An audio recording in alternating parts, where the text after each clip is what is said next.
All right, I believe you're showing slide 1, is that right? Yes, yes, that's correct. Oh. So Are you slide able, one, let me ask you, Doctor, were you able to blow that up more, like into a presentation view?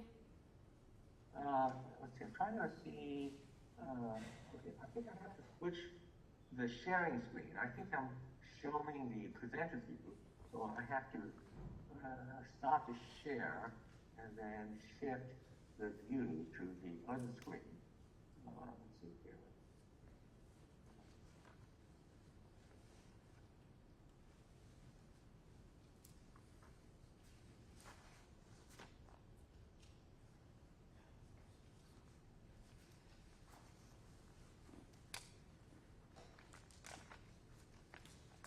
Okay, is that better? I don't think it can be made bigger. Oh, That's fine. hello? Is that better? Well, the court and the state have. Right, have so that's what I copies was just that gonna are say. nice and big, That's so- fine, that's fine, Doctor. The judge has a copy of the PowerPoint as well, so. Okay. If you could just tell us what slide 1 is. Well, slide one is an overview of the 3 different types of imaging assessments that I did, the PET scan, the ETI scan, the quantitative volumetric scan, and it's a summary of the findings that I noted, which is that there are multiple brain lesions in a circuit that affect the ability to regulate aggression, which are, in my opinion, likely due to traumatic brain injuries. And these also include lesions which affect the ability to experience and process normal guilt and shame, which would normally serve to inhibit certain types of aggressive behaviors. And that there are also abnormalities in his brain pattern which are consistent with other psychiatric diagnoses besides traumatic brain injury, which include, for example, post-traumatic stress disorder, and which include neurological consequences of adverse childhood experiences, most of which are also known to be associated with impaired regulation of aggression. And these are all your findings as to Mr. Nealy? Yes, in Mr. Nealy's case, that's correct. All right, and did you come to these conclusions within a reasonable degree of medical certainty? I did, yes. All right, if we go on to the second slide that's entitled PET scans, I know you have some things listed there. Let me just ask you first, I know you said that PET scan, the PET scan is an imaging tool, and it's something that can provide corroborative data for abnormal neuropsychological issues, is that right? Or testing? That's correct. Okay. Now, does it also provide objective evidence of neuropsychiatric abnormalities? That's correct. It provides objective, quantifiable evidence of neuropsychiatric clinical disorders. All right. And what are some examples of neuropsychiatric disorders? Well, traumatic brain injury is certainly a neuropsychiatric disorder, which can have very significant effects on the ability to regulate behavior, including aggressive impulses, and can also impair judgment and impair, cognition in general. And then other types of neuropsychiatric disorders include post-traumatic stress disorder. And these are disorders in which an individual has been exposed to certain kind of trauma. You can have what we call complex post-traumatic stress disorder, which include adverse childhood experiences such as sexual abuse and other issues which can adversely affect the development of the brain, which can also lead to a greater likely to result largely of impairment in the ability to regulate aggression and to exercise proper judgment. And it looks like your slide 2 that we have here, you're basically trying to get the point across of the use of PET scans and how often it's used and its acceptance in the scientific community. Is that accurate? That's correct. I mean, PET scans have been around for decades. There have been hundreds and hundreds of articles that have been published using brain PET scans to assess various neurological and psychiatric disorders. And then if we go to slide 3, what are you trying to show there? Slide 3 is just a depiction of what a typical PET scan looks like versus a typical MRI scan. And the PET scan is different in that PET scans are usually displayed with a color rainbow scale, where red indicates areas of higher sugar metabolism and blue indicates areas of lower sugar metabolism. And the rainbow scale, so those red, yellow, green, blue, yellow will be intermediately high, green will be intermediately low. And it's different than an MRI scan. Let me stop you for just a minute. Are you having trouble hearing him? Because I am a little bit too. Is there any way to turn up the volume, Judge? I don't know if it's up as high as it'll go, or I guess the speaker volume.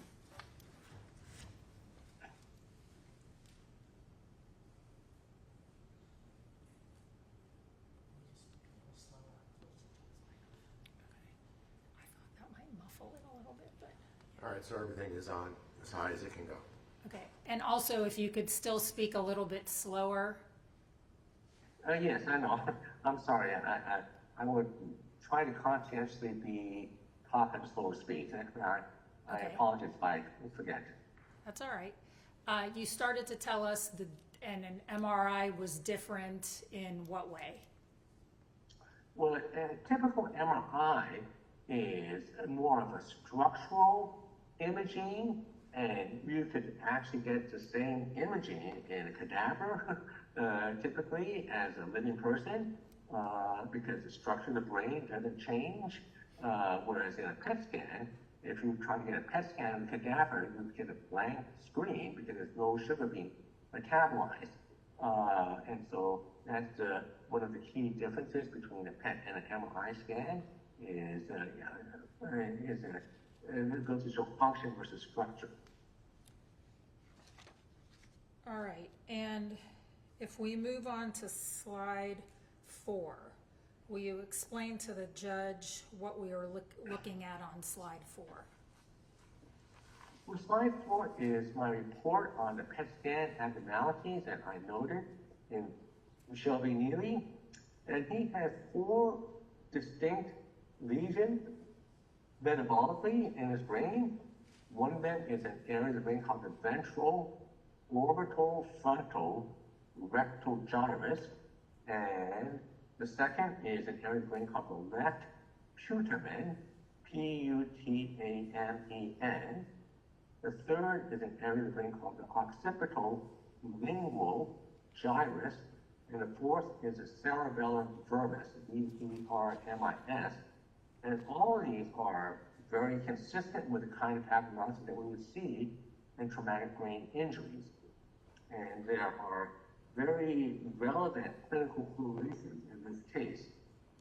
Now, you indicate on this slide at the bottom, you've given your preliminary conclusion and just, I think, stated it here a minute ago that the pattern is consistent with brain abnormalities such as traumatic brain injury. You then have there that clinical correlation is recommended. And we'll get to this later, but you were able to clinically correlate with other records and history and so forth. Is that correct? That's correct. I was able to correlate it with neuropsychological testing. I was able to correlate with history. I was able to correlate with behavior. I was able to correlate with the other imaging. All right. And if we move on to slide 5, could you describe what we see in slide 5 and what it means? So slide 5 shows the area of the brain And when we see black pixels, this is the result of an automated statistical algorithm which detects which voxels or pixels in the brain are statistically abnormal, and it will indicate that by these black pixels. And the table underneath represents the metabolic values that are measured in this region in Mr. Nealy, and then it compares his metabolic value in this region, the Brodmann area 11, also known as the rectal gyrus or the orbitofrontal lobe, with the typical values. All right, seen in hold, normal hang on. control. Stop for just a minute. The court reporter is having trouble understanding you, probably because some of this is very medical language. So,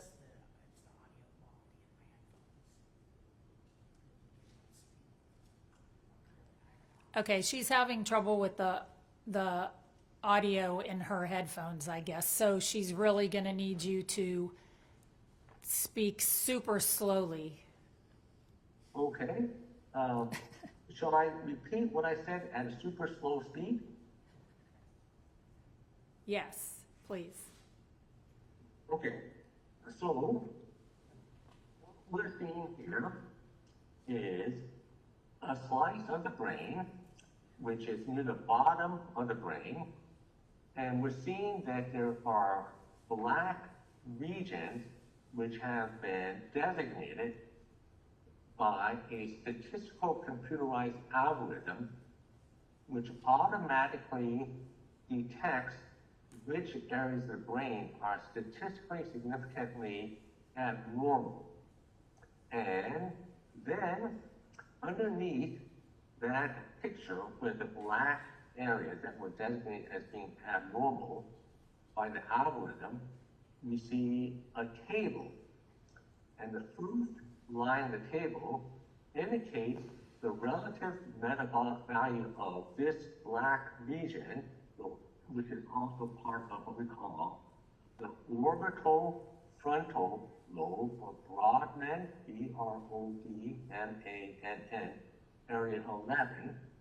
And Mr. Nealy's values are 0.71 compared to a normal control average value in this region of 1.16. And what do those numbers tell? What do those numbers tell us? Well, this number tells us that how much sugar is being consumed in this area of the brain. So normals show a much higher level of sugar metabolism in this part of the brain, the orbital frontal lobe, and we can determine statistically that this is quite an abnormal finding. So we can look at this in terms of what we call a Z-score, which is how many standard deviations below normal his orbital frontal lobe metabolism is, and so he's more than 3 standard deviations below the norm. And if we calculate that in terms of a p-score, or probability score, this is written in scientific notation, so that we have 8.1 with an e to the minus 0.04. So this means that this is equal to an 8.1 over a 1 with 4 zeros after it. A 1 with 4 zeros after it would be 10,000. The odds of this occurring by chance alone are 8 out of 10,000. So Now, let me stop you for just a minute. Let me stop you for just a minute. Your slide, and I think you corrected this in the deposition, but your slide indicates 8.1 out of 1,000. Should that be 10,000? It should be 10%. That's 1 with 3 zeros after it. So it should be 1 with 4 zeros after it, because that's what the e to the minus 0.04 represents. Okay. And could you explain for the court what the significance or function of the orbitofrontal lobe? The orbitofrontal lobe is very important for helping individuals to function properly socially. This is an area of the brain where if this area of the brain is damaged, people have a very difficult time in many circumstances, not every second of the day and every minute of the day, but they will be often very socially inappropriate and will oftentimes be aggressive in a way that is socially inappropriate. And this was an area of the brain that was actually first discovered when there was a railroad worker named Phineas Gage who was working on a transcontinental railroad, and he was tamping explosives into a drilled hole in rock with a tamping rod, which is a metal rod about 3 or 4 feet long. And when he was tamping it, the explosive detonated prematurely and shot the tamping rod straight up through the orbitofrontal lobe of the brain. Almost exactly the area that we see in Mr. Nealy. And Mr. Phineas Gage changed from being a very conscientious, responsible supervisor to someone who became aggressively inappropriate. And that was probably the first case of in neuropsychiatry. There have been many, many other cases since that time, but in which we have seen that individuals who have lesions in this area become disinhibited in terms of their ability to conform their behavior to social norms. And so this is a very important area in the brain when it's operating properly to help people to conform their behavior to social norms. And when it's not operating properly, people have significant difficulty with that. Okay, so would it be fair to say that this part of the brain plays an inhibitory role in aggression? Yes, it's a very important region of the brain for inhibiting inappropriate aggression. And in Mr. Nealy's case, abnormally inhibiting aggression. That's correct. So there's a failure to be able to inhibit inappropriate aggression in Mr. Nealy's case, which is very evident from the reason why we're here. And this is, I believe, tied to this area of the brain, which shows a significant statistical decrease in activity, and which is, in my opinion, the most likely cause for this was his history of head traumas. Okay, and we'll get to some of that in just a little bit. Can we move on to slide 6? And if you would please describe and explain that slide for the judge. So this is another part of the brain here, and we're talking here about the 2 black spots. We're talking in this case about the black spot near the bottom of the brain. And this spot in the brain is called the cerebellar vermis, V-E-R-M-I-S, and he also shows a very statistically significant decrease in this area. Again, the odds of this occurring are 2.7 divided by 1 with 4 zeros, because that's what the E with minus 04 means, so 1 out of 2.7 over 10,000. So highly abnormal, and this is a second brain region that's very important for inhibiting inappropriate aggressive impulses. The brain has many different systems to check inappropriate impulses, and so besides the orbitofrontal region, there's also the cerebellar vermis region, and he has both of these systems taken out in his brain, which would make it much harder for him to inhibit inappropriate aggressive impulses because of neurological damage, in my opinion. And would the most likely cause of damage in this area be from head trauma? In my opinion, that is the most likely cause for this specific lesion in the cerebellum vermis, yes. And if we could move on to slide 7.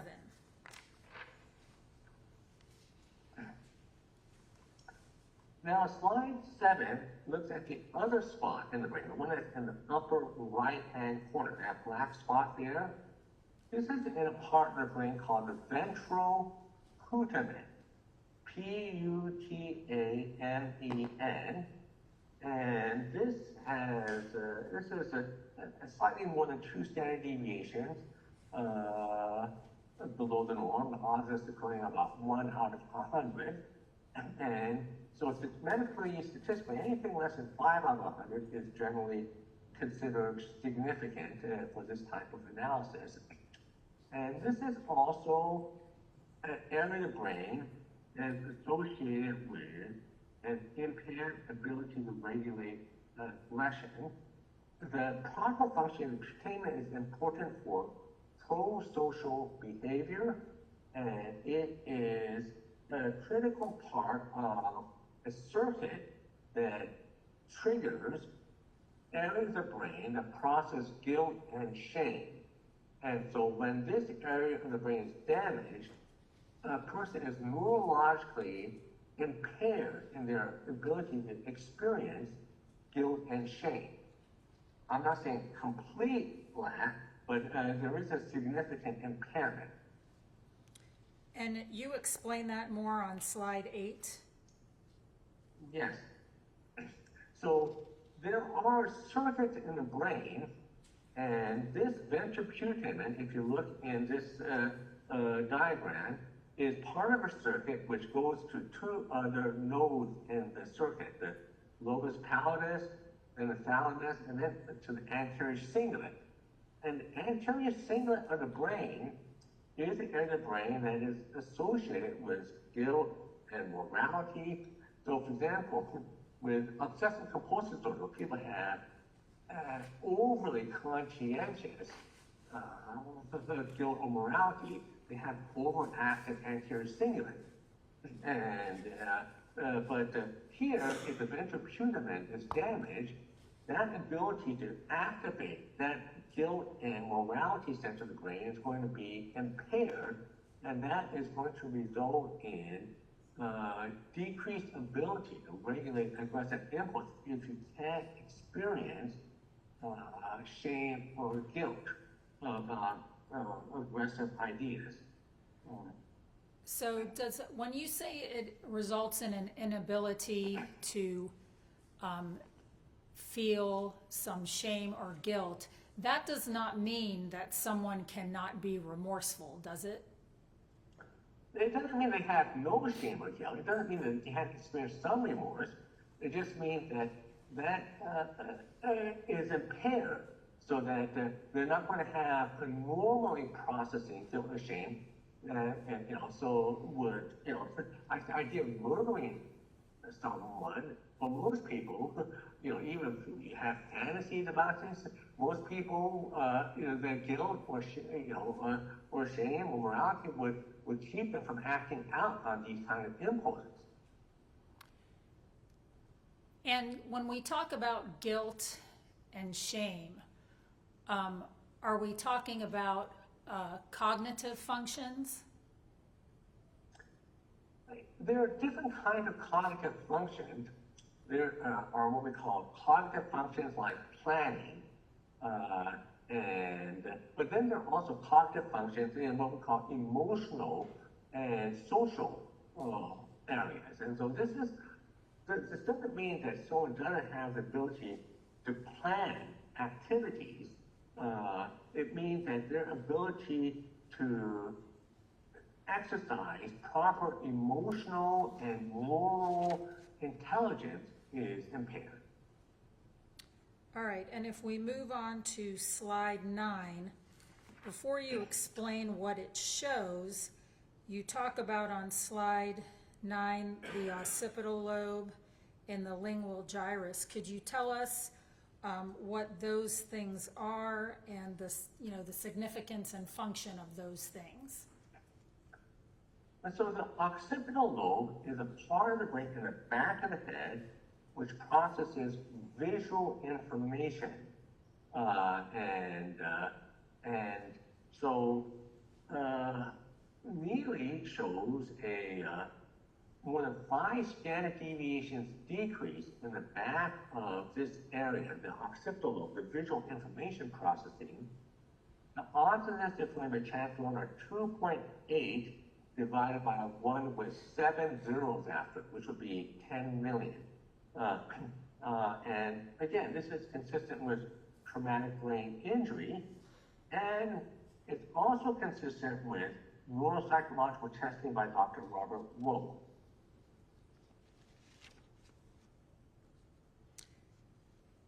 And you're talking about, and that, when you say it's consistent with the testing done by Dr. Woe, did you also see that testified to in the transcripts that you were provided from Dr. Woe's testimony? Yes, and I also reviewed the test scores that Dr. Robert Woe had for Mr. Nealy. And if I can move on to the next slide, I can talk about that. Sure. Is this slide 10? Yes. Okay. So Dr. Robert Woe found that Nealy was impaired on visual delayed recall memory, that he was below the first percentile in terms of his function of visual delayed recall memory, and that he was below the first percentile in what is the RCFT, which is stands for Ray, R-A-Y, complex figure test. This is where they have a complex geometric figure, and you have to try and reconstruct it from memory after a short delay and a long delay. He was below the first percentile in both. And so this is very consistent with the metabolic decrease that we're seeing in the visual cortex. So it just goes to show there is a correlation between the PET scan's detection of traumatic brain injury in this area and Dr. Woe's detection of a significant impairment in visual delayed recall, memory, and impairment on array complex figure test, which relies on visual processing to be able to reconstruct the images. All right, now in slides 11 and 12, these are the things that you have kind of bullet pointed on both of these pages. Those are also things that were in the records you reviewed or the testimony you reviewed from other experts in this case, right? That's correct. All right, and these are, you have things listed that we heard about where he lost consciousness, had some scans, and I believe it was December of 2012, that he became more violent after a head injury, when he committed an act of domestic violence in 2013 on his first wife, Caitlin. He had been hit in the head with a broomstick. This is on slide 12, according to the Cleveland admission notes, and had a cephalohematoma over his right head when Jamie committed an act of domestic violence on him. And then he was also hit in 2016 with a frying pan by Jamie as well. Those things that you have listed there, do you have that as part of your testimony and presentation here to show that it substantiates what you are seeing on the scans? Yes, and those kinds of events that occurred where he fell and he had a severe right temporal headache, he had a epidural hematoma in the right temporal region, and he had a right temporal bone fracture. I mean, that's certainly the kind of traumatic brain injury that could cause the lesions that I saw in Mr. Nealy, in the occipital lobe, the putamen, over the frontal lobe, cerebellum. Now he also sustained other head injuries as well, that being hit in the head with a broomstick, with developing cephalohematoma over the right head, where she broke the handle of the broom over him, and being hit in the head again with a frying pan. So he's had multiple head injuries, and so it's certainly consistent with the fact he has multiple lesions on his PET scan, and I think that, I think that seems to be the most probable cause, in my opinion, for the lesion that he has on the PET scan. All right, so if we move on to slide 13, that's where you start talking about the MRI DTI. Yes. And the MRI DTI, is this a more sensitive imaging tool that's used to detect signs of traumatic brain injury as opposed to older MRIs? It is definitely much more sensitive than earlier conventional MRI scans, and it looks at the wiring of the brain. The brain has lots of connections that connect the right side of the brain, the left side of the brain, the front of the brain, to the back of the brain. All these connections are like the internet of the brain, but these connections are made by something called axons. Axons are these long processes that extend from neurons and convey information to other neurons. The neurons are like little computers in the brain that think, and the axons that connected them to each other are like the internet that connects different computers in our homes. But these axons, or the connections, are kind of like cylindrical straws filled with fluid that can transfer information back and forth. And in head trauma, these axons, or metaphorical straws, can tear. And so the way diffusion tensor imaging works is that scientists have developed a way to trace the diffusion of water molecules up and down the length of these axons in the brain. And when the brain suffers a traumatic brain injury, there's a tear in the axon, the MRI can actually trace the fact that the water molecule no longer diffusing up and down the length of the axon, it's starting to diffuse out the tear or holes in the axon in the direction that's perpendicular to the axon. And so that's what we're doing with diffusion tensor imaging. And the main property that we measure in diffusion tensor imaging is something called fractional anisotropy, ANISOTROPY, or FA for short. And the fractional anisotropy is a value that can range between 0 to 1.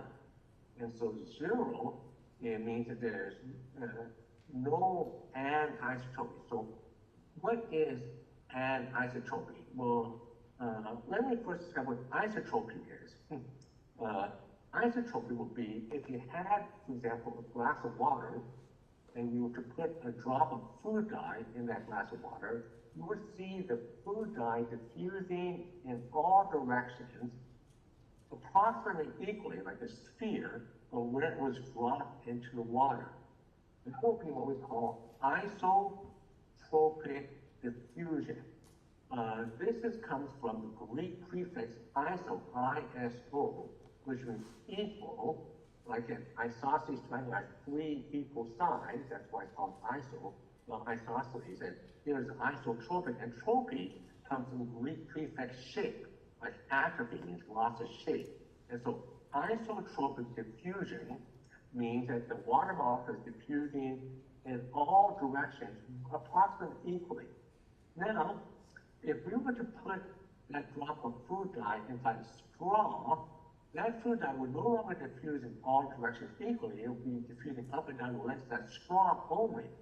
And this will be what we call an isotropic, from the Greek negating prefix an, like that.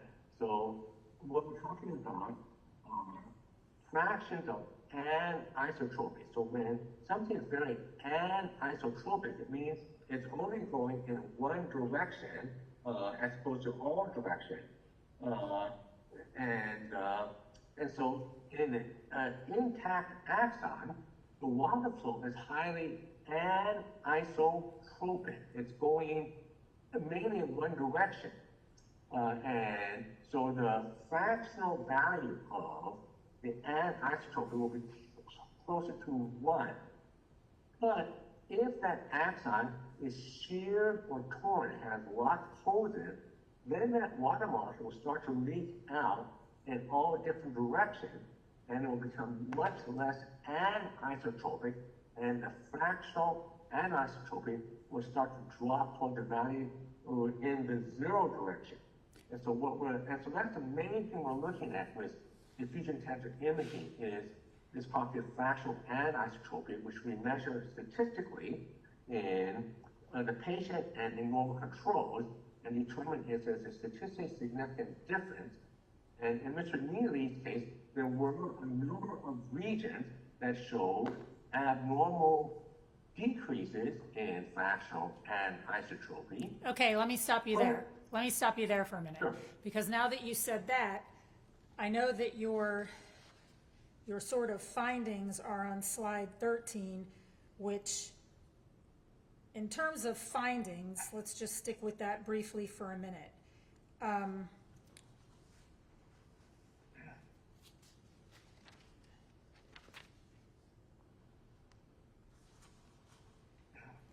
This imaging also corroborated the other imaging, the PET scan imaging, in terms of multiple traumatic brain injuries or TBIs. Is that accurate? Along with records and history. Is that fair? That is very correct, yes. There are a number of abnormalities in the DTI that are highly consistent with multiple traumatic brain injuries, which provides some cross-correlation of the number of metabolic lesions noted in the PET scan. Can you hear? Okay. All right, Dr. Woe, you with me? Okay. Yeah, I'm here. Let me resume the slideshow here. Just a second.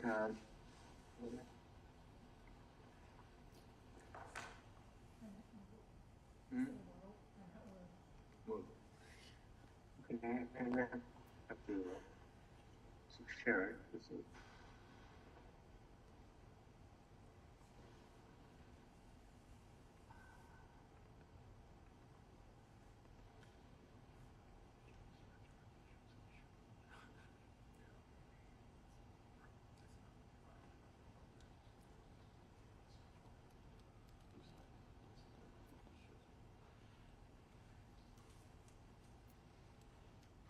Okay. All right, you So, ready? where would you like me to resume?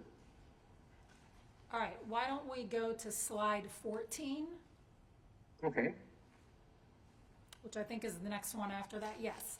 And explain for the judge, if you would, what we're seeing here. I know you've already told us what FA is and what the Z-scores and P-scores represent, so if you would just kind of flush that out as it pertains to Mr. Nealy.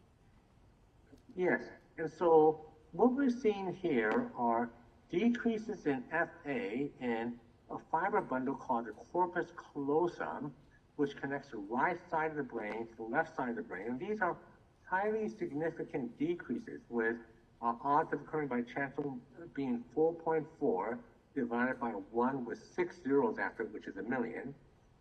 And so these are very significant decreases in FA, and these are very consistent with head traumas. I see this all the time, head traumas. And it's also very consistent with significant cognitive impairment. And when you disrupt the ability to connect the right and left side of the brain, people cannot think well. All right, and if we move on to slide 15, Well, this is again, I mentioned both the right and left side. They both show comparable decreases in him. You know, it's clear that he has a bilateral brain injuries in this area. And again, it's a part of the corpus callosum fiber, which is associated with proper cognition and impairment in these fiber connections result in impaired thinking. and so both the PET scan and the MRI DTI scan are corroborative of traumatic brain injury. That's correct. They're both corroborative traumatic brain injuries. The kind of reasons we're seeing, the most likely cause is multiple traumatic brain injuries.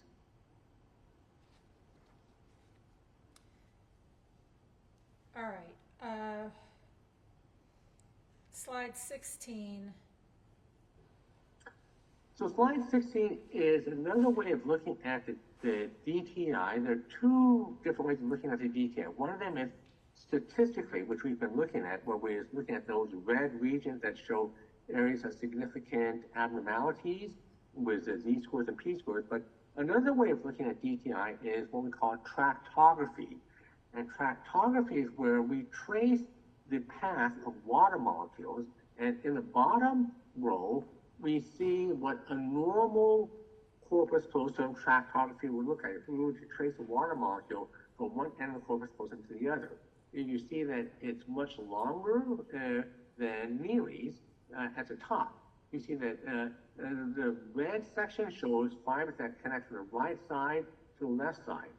In Nealy's corpus callosum tractography at the top, you see that the red section is much shorter on both sides of the brain, which means that the water molecules are not flowing all the way to the end of the corpus callosum fibers the way they should be.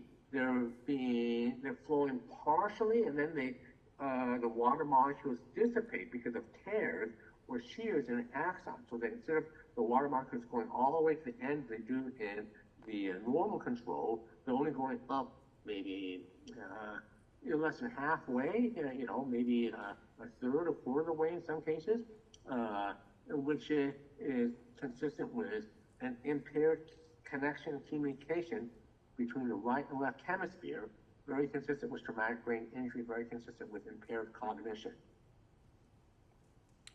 And what about the increased, the inability to control aggressive impulse? Well, the corpus callosum is not as directly involved with aggression, impulse regulation. It's more involved with the ability to be able to think properly. It's more involved with impaired cognition. So this is not as directly relevant to aggressive impulses per se. It's more involved with the inability to be able to think clearly. All right, and slide 17 and 18, I think maybe you can take together to explain. Yes. So what we're seeing here in Nealy is that there's an area of the brain here with this tract that's called the cortical pontine tract, and I have a schematic of that in the next slide. But this tract shows a significant decrease in Mr. Nealy, which is significant. It's 3.5 out of 1,000. And this tract connects to an area of the brain called the subthalamic nucleus, subthalamic. And this is another system in the brain which regulates aggression. And this is another system in the brain that is taken out in Mr. Nealy. It's not working correctly because this connection, which should turn on the subthalamic nucleus, is damaged. And if we move on to the next slide, please. That's 18. So The STN in this slide stands for subthalamic nucleus, and the green fiber represents the fibers that go from the cortex of the brain, then part of the cortical pontine fibers, and these basically turn on the subthalamic nucleus, which acts like a brake on inappropriate impulses. But because this cortical pontine fibers, a thick green line that goes from the cortex down to SDN, is damaged, you're not able to turn on the subthalamic nucleus. It's what we call a super fast connection, a hyperdirect connection in neurological terms. And it's considered a fast emergency brake, and he has an inability to activate this system in his brain. So this is yet another system in the brain which normally helps inhibit aggressive impulse, which is taken out. And it's a separate system from the cerebellar vermis and separate from the orbifrontal. So he has 3 different systems in the brain, all of which normally regulate aggression, all of which have been lesioned due to traumatic brain injury. And what we're seeing with Mr. Nealy here as well is seen in individuals with TBIs? The increase, with TBI, you can see abnormal increases in FA, which is believed to be due to abnormal swelling or edema of the axons, chronic long-term inflammation, as opposed to decreases. And so these abnormal increases could be due to abnormal chronic long-term neural inflammation, which causes abnormal swelling of the axon, but it's also been seen in individuals with PTSD and also seen in individuals with ADHD. And Mr. Nealy has been diagnosed with both PTSD and ADHD. And so this abnormality is could be due to PTSD, ADHD, or traumatic brain injury, or some combination thereof. All right, and those, your knowledge of those things are things that were in the records or testimony or so forth that you reviewed. Is that right? Yeah, so like, for example, in testimony by Dr. Campbell, he said that he knew that Nealy had PTSD, that he was traumatized by the suicide of his biological father, that he was homeless for a while and found that traumatic, and then there was also the trauma of sexual abuse by his biological father's wife, in which his parents reported that he became changed after he came back from Texas.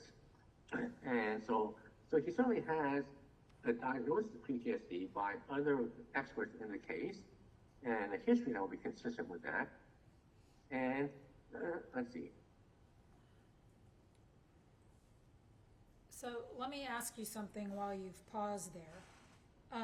As part of the neurological impairment that you spoke about in the last minute or two,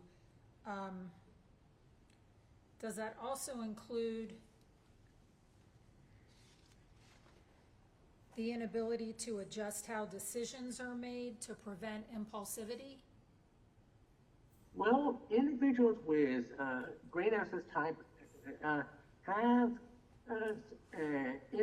they tend to be kind of rigid and inflexible, so they don't tend to think things through, and so these would certainly be common clinical presentations with these kinds of lesions, as well as inappropriate aggressive impulses. And that opinion stands whether it's short-term or long-term impulsivity? Yes, there's a common misconception that impulses are only short-term, because that's how most people talk about it in everyday language. Oh, I had an impulse to do this. But impulse really means more kind of like a desire to do something, and it can be short-term or long-term. In people with traumatic brain injury, you can have a long-term aggressive impulse which would normally be dampened by guilt or shame or, you know, but which is not dampened because of these neurological compromise in those systems. And so you can have someone who has a long-term aggressive impulse that can last months or years and would normally be inhibited neurologically, but which are not because of damage to the circuit from traumatic brain injury. So in your area, in your field of expertise, is there a thing known as long-term impulsivity?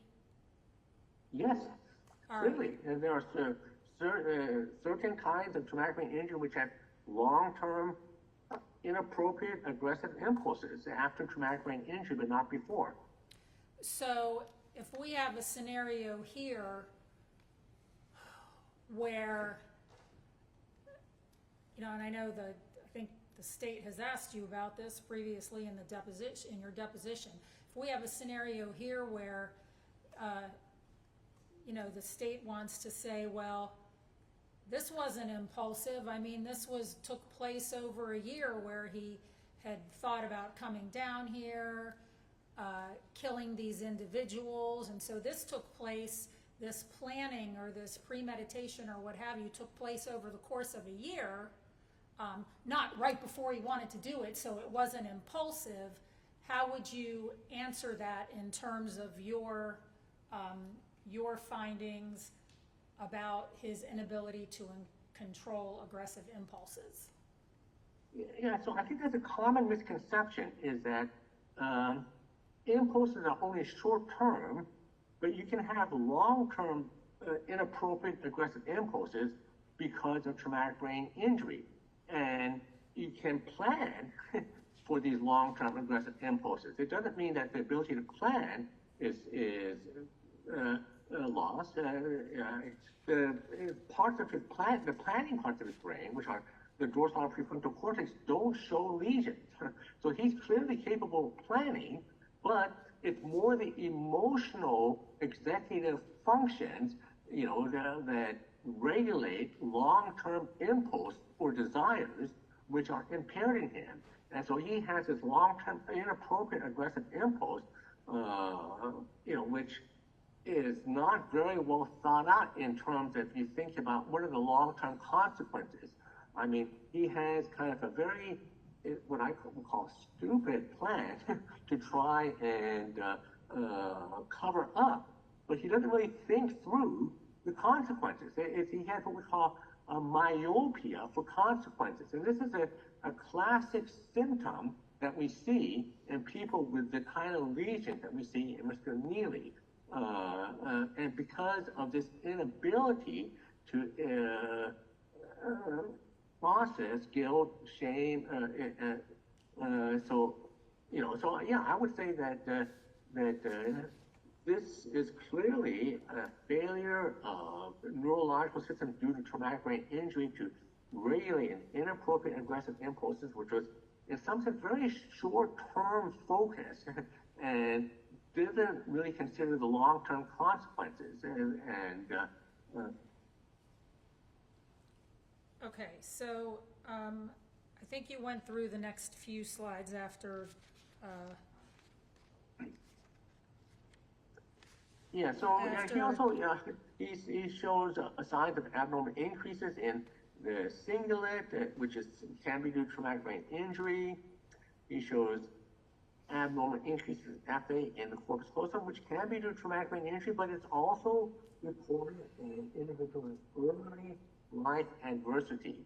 And Mr. Nealy has had a life with early adversity, from you know, when he was an infant, you know, there was a significant physical abuse of his biological mother, who had to flee, and this was in what we call the pre-verbal stage, so that he may not have a conscious ability to verbalize and recall anything, but it's very clear from complex PTSD that people can be traumatized by events that occur before they're able to remember verbally. So you have a number of complex PTSD cases where people were traumatized by things like domestic dispute, loss of a parent, before they could verbalize, but which is never has a profound effect on their ability to function the rest of their life. And this increase in FA in the posterior corpus callosum is the kind of neurological rewiring that we see in individuals who have early life adversity. And that is another risk factor for inappropriate aggressive impulses. And in slides 23 through 25, you go through some of those adverse childhood experiences, right? Well, adverse childhood experiences and ADHD, which both of which Nealy has had, can result in impaired academic performance and behavior. So clearly he, had significant impairment academically, and ADHD oftentimes act out, mouth off, things like that. I mean, this is not uncommon with people with ADHD, and as well as early adverse childhood experiences. These kinds of behaviors are typical. And these were things that you also gathered from your review of records in this case. That's correct. And one of the effects of these adversities would be depression. Is that right? That's correct. So early life adversity can significantly increase the likelihood of depression, and so this would include not only the early infancy, domestic dispute, which he probably witnessed in some form, and then the abandonment and loss of his biological father, but would also include things like the sexual abuse by his biological stepmother when he reunited, and then the trauma of the loss of his biological father through suicide. All these things can significantly increase the likelihood of both depression and psychoses. All right, and so that brings us to slide 26. If you could describe and explain that for us, but also tell the judge what the significance or function of the left superior longitudinal fasciculus is. Well, again, this is something that can be due to traumatic brain injury. We can see abnormal increases in FA, but it can also be seen in individuals who have some type of psychoses, and so both of these could occur. Either of these factors could have been responsible, but he clearly has a significant increase in these areas of brain, which should be associated with either traumatic brain injury or some propensity towards psychoses.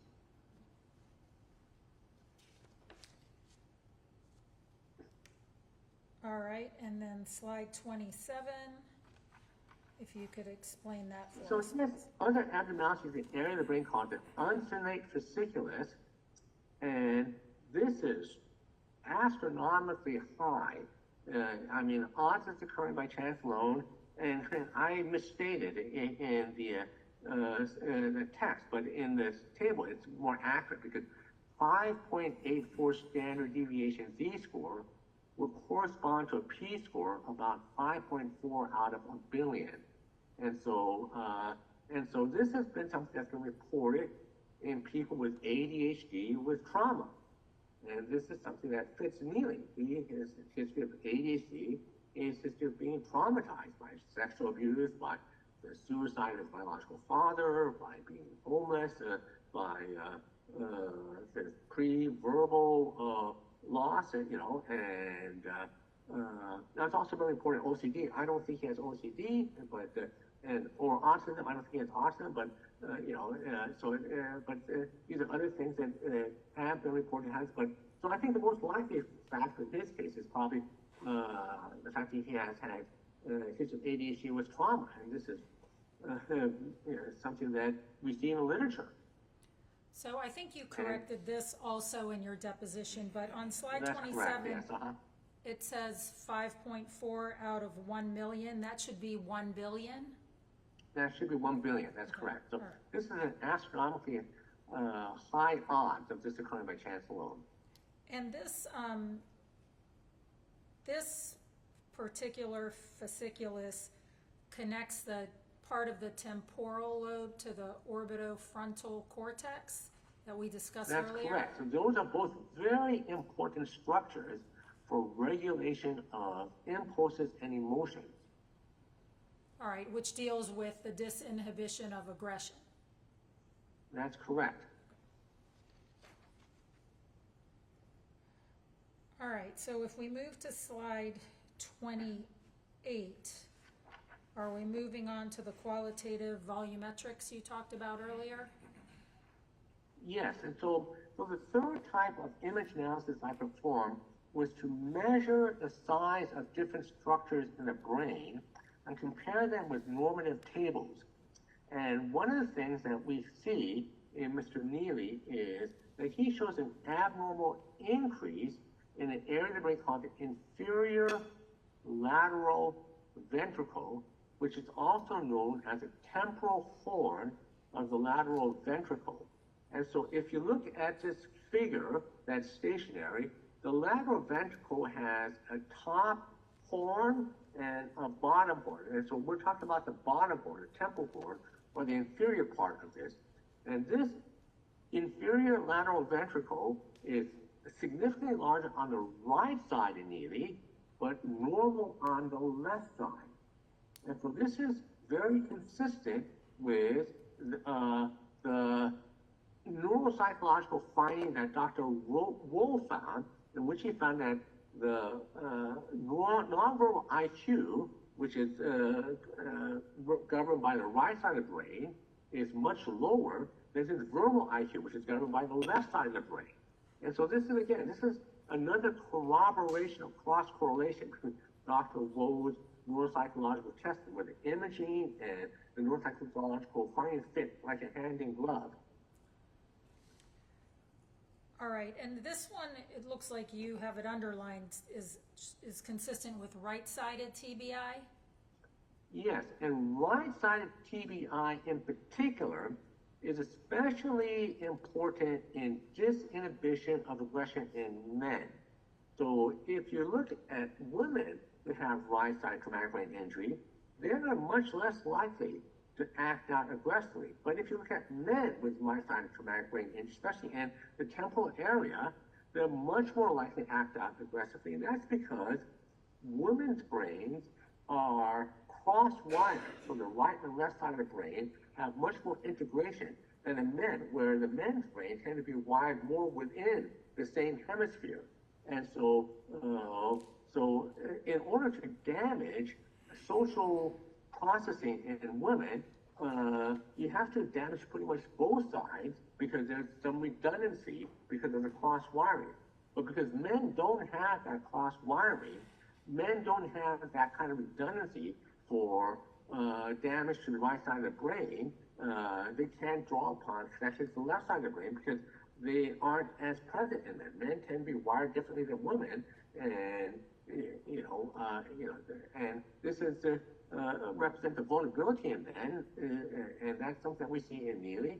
And this is the same side of the brain that he had the right temporal bone fracture when he fell. He had the right temporal epidural hematoma. So this is very consistent with his initial fall. Yeah. The one you referred to back in 2012, earlier? Yes. All right. And then slide 29, if you could explain that. So slide 29 shows that he has a significant decrease in the left caudate.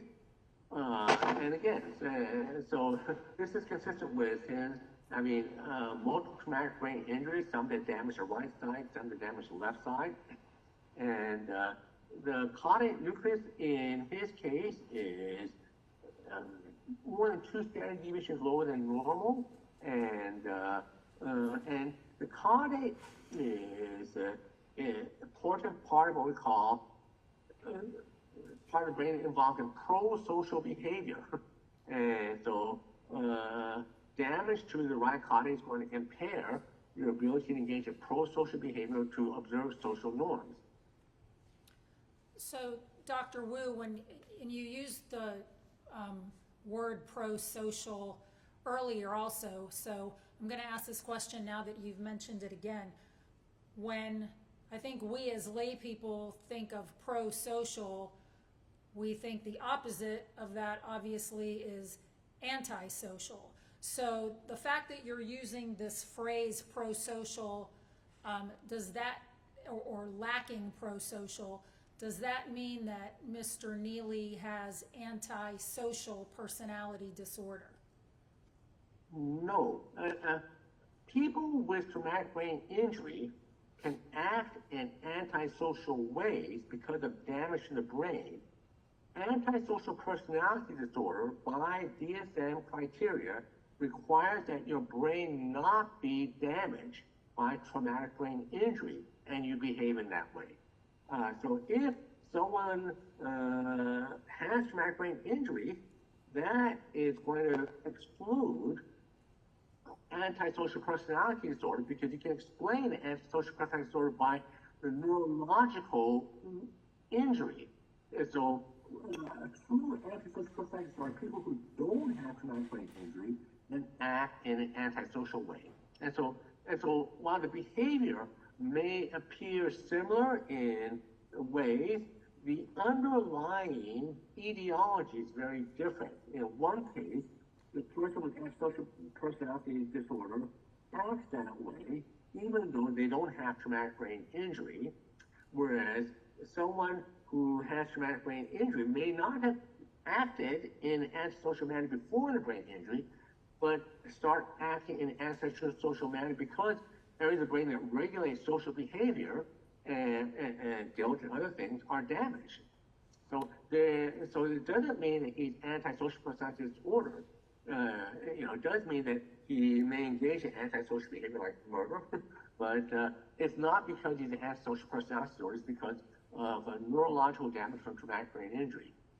So did I understand you correctly to say that in order to be diagnosed with antisocial personality disorder, you cannot have traumatic brain injury? Yes, according to the DSM, there is an exclusion, and this is often ignored by many experts who don't pay attention to the DSM criteria carefully. But if an individual has a traumatic brain injury, which is known to result in antisocial behavior, you cannot say that this person has antisocial personality disorder when the behavior can be accounted for neurologically. So, and I know this, I'm going to bring this up now because I know it was asked of you previously by the state.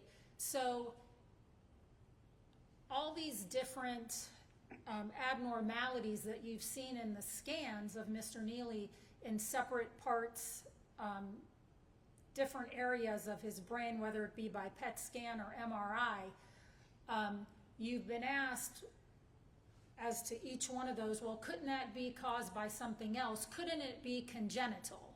And some of your answers to those questions were that, yes, it could be congenital, but that because all the different ones corroborate each other, all the different scans and the records with the scans corroborate each other, that points most likely to TBI. Did I summarize that correctly? Yes, I mean, for example, the neuropsychological testing with a very impaired visual recall, less than 1%. The very impaired Ray complex figure test, less than 1%. The discrepancy between the right brain IQ and the nonverbal and the verbal. Those are all classic neuropsychological signs of traumatic brain injuries. And so, and the brain imaging aligns with those, like a hand in glove. And so, in my opinion, while it's theoretically possible it could be congenital, I think it's very unlikely to be. I can't say it's absolutely impossible. I think it's much, much more likely that this is due to multiple traumatic brain injuries. All right, and then slides 30 and 31, I think you can take together as well to explain. Yeah, so slide 31 shows a putamen here, and it shows that there is a significant decrease in the left putamen, and and there's a significant asymmetry. So typically, oh no, actually, no, I take that back. There wasn't an asymmetry, but there was a significant decrease in the left putamen, which was significant. There was a decrease in the right putamen, wasn't quite, and actually, yeah, that was also significant. So actually, in this case, it was both the left and right putamen both show significant decrease, and the percentage change, he shows roughly a 26% decrease compared to normal control average is left putamen, and roughly 18% decrease in the right putamen. And these are much greater than what we see, for example, in FASD. In FASD, you see roughly a 10% decrease, and in major trust story, you see roughly a 2% decrease. So the fact that we're seeing 26%, 18%, this is much more consistent with the kind of decrease that we would see with traumatic brain injuries. Are these numbers also statistically much larger than you would see in most TBIs? I would say not. I would say they're consistent with most TBIs. Yeah, it's a putamen. So I would say some of the other ones was larger, like the onset fasciculus. That was the one with the odds occurring by chance of billions, you know. But these are sort of in a typical range. All right, and if we go to, I think you've already talked about 32, 33, so 34 and 35. So 34 and 35 talk about something called the ventral diencephalon. And the ventral diencephalon is a part of the brain that is contains this critical region called the STN. So I've circled the ventral diencephalon, and you can see that orange region there called the STN, and that is an area of the brain that is important for the hyperdirect fast emergency braking. And we're seeing that he shows a significant decrease in this part of the brain that is, that holds this important aggression checking system. And so this is the, another sort of correlate or another corroboration of the fact that he has multiple systems that normally regulate aggression, which have been damaged.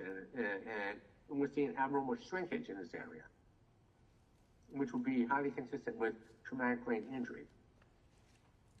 All right, and what is the importance of slide 36, where that says Jamie mental illness caused a lot of stress in Nealy?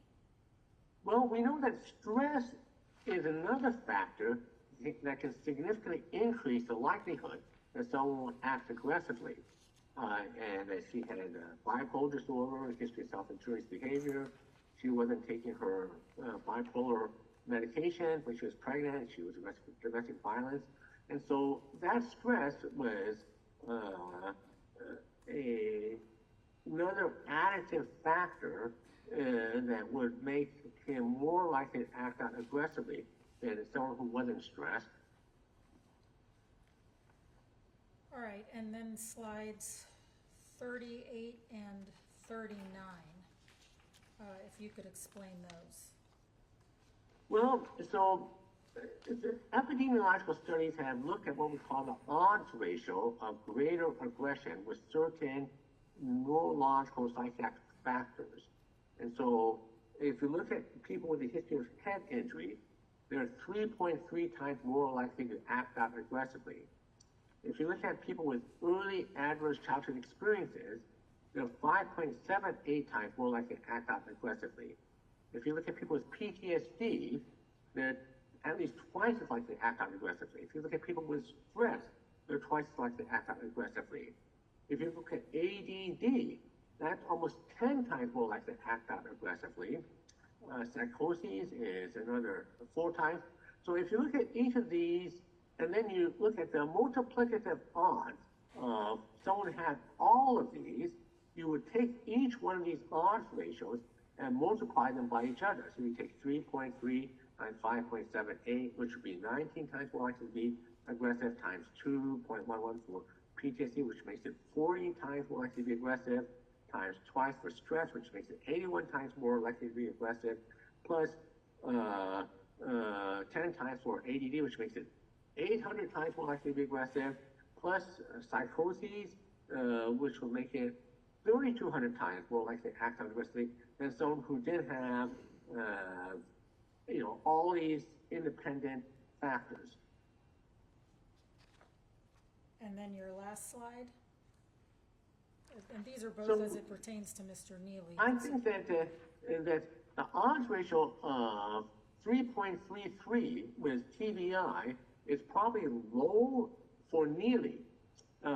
So I think that the odds ratio of him acting out aggressively because of his brain injuries is higher because he has so many different systems which normally act as a circuit breaker or check on aggression, which have been taken out: the oral frontal lobe, the cerebellar firmus, the putamen, the subthalamic nucleus, the cortical pontine fibers, the right side temporal lobe of the brain.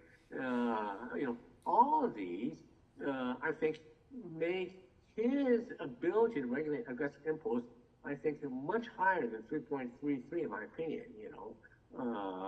And so I think that, if anything, the previous slide would tend to understand what I think is a true likelihood of his being neurologically impaired in terms of ability to regulate aggressive impulses, especially when he's under stress.